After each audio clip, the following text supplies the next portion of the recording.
વડોદરાથી મળી રહ્યા છે। વડોદરા શહેરના રસ્તા પર ખાડાનું સામ્રાજ્ય યથાવત છે। ગાજરવાડીથી ડભોઈ જતા રસ્તા પર મસમોટા ખાડા। રામનાથ સ્મશાન તરફ જવાનો રસ્તો બિસ્માર હાલતમાં। ખાડામાં વરસાદી પાણી ભરાઈ જતા ભારે હાલાકી। 1 કિલોમીટરના રસ્તા પર 40થી વધારે મોટા ખાડા। વિસ્તારમાં અકસ્માત સર્જાવાની ઘટનામાં વધારો।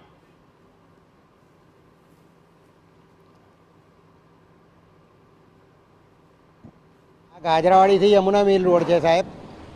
કેટલા 25 વર્ષથી આવું આવું છે। આ રોડ પર બધા જેની સ્કૂલના છોકરા બી અહીંથી અવર જવર થાય છે।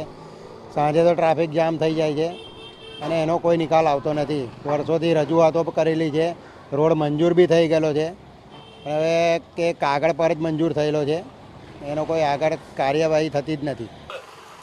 મહત્વનું છે રસ્તાની હાલત તો નજરની સામે જ છે। ત્યારે શહેરમાં વરસાદ બાદ 0.5% રોડ પર જ ખાડા પડ્યા હોવાના મનપા ચેરમેનના નિવેદન સામે સવાલ ઉઠી રહ્યા છે।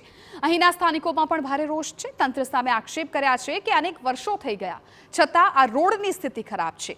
રોડ તો મંજૂર થાય છે પરંતુ અધિકારીઓ ભ્રષ્ટાચાર કરીને રૂપિયા પચાવી જાય છે। अरे ये तो कितने दिन से ऐसा खाड़ा है, इसमें तो 2-3 करोड़ रुपए का घोटाला भी हो गया है। एक बार पहले रोड बनाए कॉरपोरेशन वाले, कभी क्या उल्टा सीधा बोलूं, फिर रोड खुदवा दिए, उसमें फिर गटर डाले। जैसे रोड बना फिर खुदवा के गटर डाले, इसमें 2 करोड़ का घोटाला हो गया है। कोई अधिकारी कोई बोलता भी नहीं, इनको तो जेल होना चाहिए। बोलो, कॉन्ट्रैक्टर से मिली भगत सब करते हैं।